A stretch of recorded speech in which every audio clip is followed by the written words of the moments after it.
Bem-vindos a mais uma exploração aqui no nosso espaço. Hoje o tema é pesado, mas fundamental. As origens do totalitarismo da Hannah Arendt. Uma obra que, nossa, definiu muita coisa no século XX. A gente está se baseando num fichamento bem completo do livro, daquela edição da Companhia das Letras, sabe?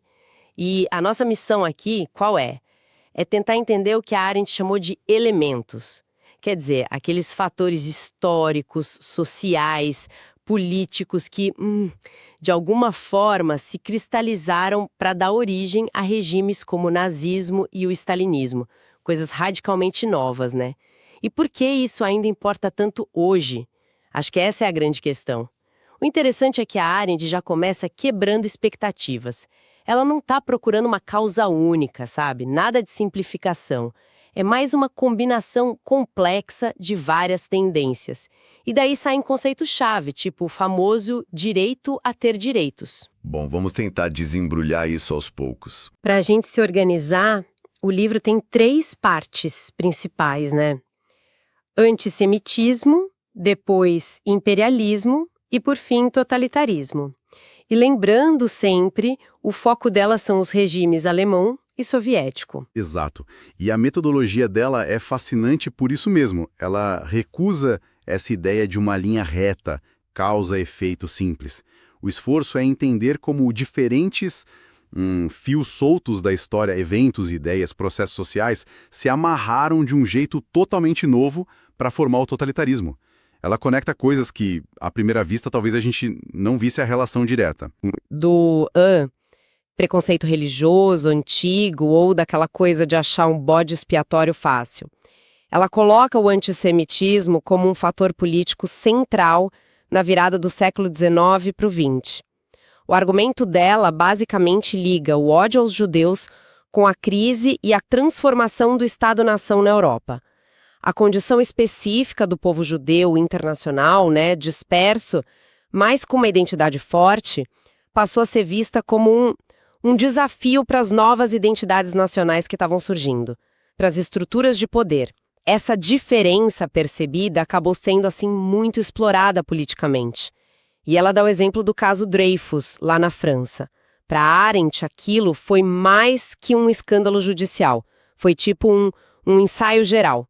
Um teste para certas táticas de mobilização de massa, usando nacionalismo, xenofobia, manipulação da opinião pública, táticas que depois, foram usadas e aperfeiçoadas pelos movimentos totalitários. Sim, e esse ponto é crucial. Analisar o antissemitismo como um fenômeno político, não só ódio ou preconceito. A Arendt mostra como ele foi ativamente instrumentalizado, usado para minar o Estado de Direito, sabe? E para criar um precedente perigoso para políticas de exclusão. Isso acabou preparando o terreno para a violência que veio depois. Era uma ferramenta política poderosa para desestabilizar tudo. Seguindo o raciocínio dela, a gente chega no segundo elemento, o imperialismo. Principalmente aquela expansão europeia maluca entre 1884 e 1914. A tese dela aqui é forte. As colônias funcionaram como um grande laboratório, um campo de testes para práticas de dominação que depois seriam centrais no totalitarismo. Ela usa até uma expressão impactante, a aliança entre a ralé e o capital na exploração colonial. Quer dizer, uma combinação de violência sem limites e busca por lucro longe dos controles da metrópole. E aqui a coisa fica realmente desconfortável, né? Que práticas foram testadas lá? A Arendt lista várias. O desenvolvimento de uma burocracia enorme e impessoal para controlar territórios e populações vistas como inferiores. O uso escancarado do racismo para justificar a violência e a exploração. O governo por decreto passando por cima de qualquer lei ou costume local. E, claro, a consolidação da ideia de raças superiores com o direito natural de dominar as inferiores. Foi um verdadeiro treinamento. Exatamente. E aí que está a conexão que ela faz, que é brilhante e assustadora. Essas ferramentas todas, controle burocrático, desumanização baseada na raça, poder arbitrário, elas não ficaram lá nas colônias. De algum jeito, elas foram reimportadas para a Europa.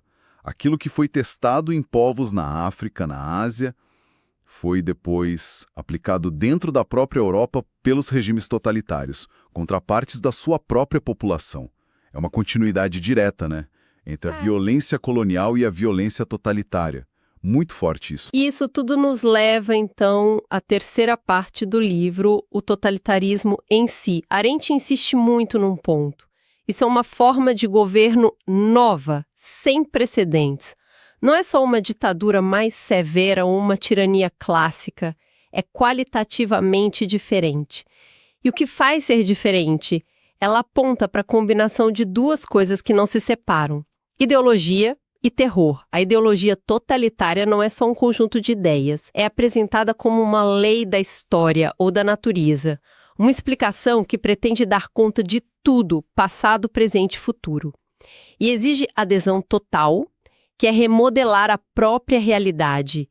É uma lógica de ferro, né? E o terror? Bom, para Arendt, ele não é só um instrumento para calar o opositor. O terror é a própria essência do regime em movimento constante. É o que garante a dominação total, esmagando a capacidade das pessoas de agir, de pensar livremente. É indispensável para o sistema. E vale a pena detalhar um pouco mais essa função do terror na visão dela. Não é só para meter medo, embora faça isso também, claro. O objetivo mais fundo é destruir o próprio tecido social, isolar as pessoas umas das outras, quebrar a confiança, a solidariedade. Essa atomização forçada deixa as pessoas mais impotentes, mais perdidas. E aí, paradoxalmente, elas ficam mais suscetíveis àquela lógica da ideologia. A ideologia vira o único ponto de referência num mundo de medo e isolamento. O terror, no fundo, ele impede a política, a ação conjunta, torna impossível. E essa sociedade atomizada, né, com indivíduos isolados, cria um ambiente perfeito para o que a Arendt chama de massas. E é importante entender, ela não usa massas no sentido marxista, de classe trabalhadora. Não, para ela, massas são esses grandes grupos de pessoas desenraizadas, sabe? Que perderam os vínculos com as estruturas tradicionais família, comunidade, classe. Pessoas que se sentem supérfluas, apáticas politicamente, sem lugar no mundo. Uhum. E a análise psicológica que ela faz dessas massas é muito, muito perspicaz. Ela nota uma indiferença crescente com a realidade dos fatos, com a verdade factual, e ao mesmo tempo uma atração muito forte pela coerência, mesmo que fictícia, do mundo que a ideologia oferece. Aquele sentimento de não pertencer, de ser descartável, torna a ideia de se fundir num movimento grandioso muito atraente, mesmo que seja um movimento destrutivo. É quase uma fuga da complexidade do mundo real para a certeza brutal da ideologia, né? O ponto máximo dessa lógica toda, segundo a Arendt, é a tentativa de provar que os seres humanos são mesmo supérfluos, descartáveis. A individualidade, a espontaneidade, a própria condição humana vira um obstáculo a ser eliminado. E aqui já começam a aparecer as ideias que ela vai desenvolver mais tarde, em Eichmann, em Jerusalém, sobre a banalidade do mal. Exatamente. Os campos de concentração, os campos de extermínio. Na leitura da Arendt, eles não eram só locais de morte em massa ou de repressão brutal. Eles funcionavam como laboratórios macabros. Laboratórios para testar os limites da dominação e para destruir a essência do que nos faz humanos. A pluralidade, a capacidade de começar algo novo, que ela chama de ação, a espontaneidade. O objetivo final era transformar pessoas únicas em exemplares, coisas intercambiáveis, reduzidas a reações, sabe? Para provar que eram supérfluas. E é nesse contexto que emerge a ideia chocante da banalidade do mal. A capacidade de pessoas comuns, burocratas eficientes, de cometerem atrocidades inimagináveis, simplesmente por renunciarem à capacidade de pensar por si mesmas, de fazer julgamentos morais, agindo dentro da máquina. Certo, ok, muita informação densa. Vamos tentar então conectar isso com hoje. Como essa análise toda, tão histórica, filosófica, reverbera, especialmente no direito, nos direitos humanos. É curioso como as origens é sempre citado, né? Em filosofia do direito, direitos humanos, ciência política, até em provas da OAB, por exemplo. Sim, com certeza. E alguns conceitos da ela viraram ferramentas essenciais para pensar essas questões. Talvez o mais forte seja o direito a ter direitos. O argumento da Arendt é que, antes de qualquer direito específico, liberdade de expressão, direito à vida, o que for, existe um direito mais básico, mais fundamental, que é o direito de pertencer a uma comunidade política organizada, de ter um status legal, sabe? De ser reconhecido como alguém cujas ações e palavras têm algum peso no mundo. É o direito que meio que ancora todos os outros. Sem ele, os outros direitos ficam vazios, não tem onde se segurar. E o exemplo que ela usa, que é trágico, mas muito claro, é a situação dos apátridas e refugiados na Europa entre as guerras. Milhões de pessoas. A maior tragédia deles, diz a Arendt, não foi perder esse ou aquele direito civil. Foi perder a própria moldura política ou Estado-nação que garantia qualquer direito. Quando eles se tornaram sem Estado, eles perderam o reconhecimento da própria humanidade perante a lei. Ficaram numa vulnerabilidade total. Entender esse direito a ter direitos como a base da dignidade é um legado imenso do livro, né? Sem dúvida. E essa análise da vulnerabilidade de quem perde o pertencimento político, nossa, continua muito atual, infelizmente. Perder a cidadania, o reconhecimento por um Estado, joga a pessoa numa zona cinzenta terrível. A proteção da lei fica precária ou até inexistente. A Arendt nos alerta que os direitos humanos, para serem de fato efetivos, precisam de uma estrutura política que os garanta. Não flutuam no ar. Outro ponto importante para a gente guardar que ajuda a diferenciar o totalitarismo, a natureza específica dele. Se a pergunta é qual a diferença de um regime totalitário para uma ditadura comum, a resposta com base na Arendt está naquela combinação única.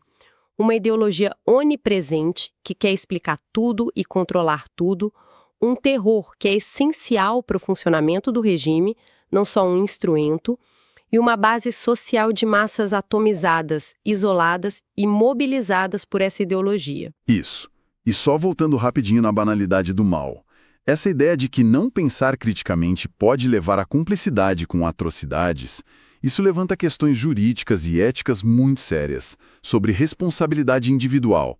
Até que ponto obedecer ordens ou seguir o fluxo isenta alguém da responsabilidade moral e legal? Isso nos faz pensar sobre o dever de pensar, né? Um dever quase cívico. Então, resumindo essa nossa conversa, o que a gente leva dessa análise tão rica da Arendt, vimos como ela rastreia as raízes do totalitarismo lá atrás, no antissemitismo político, nas práticas do imperialismo.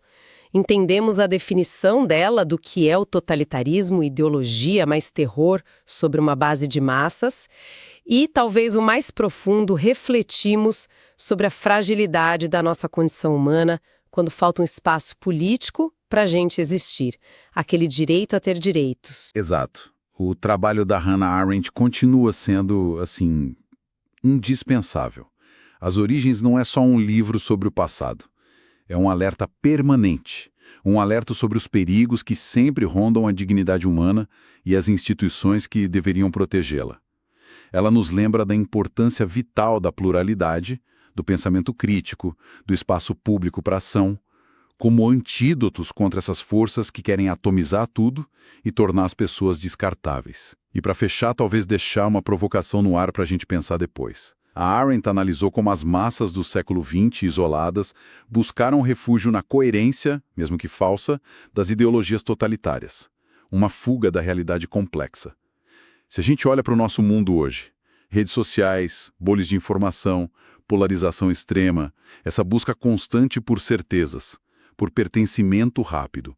Será que algumas dinâmicas atuais não poderiam, de alguma forma, ecoar aqueles perigos que ela identificou? Essa atomização, essa perda de um senso de realidade compartilhada, essa abertura para narrativas simplificadoras e totalizadoras. Fica aí a questão, para a gente continuar pensando.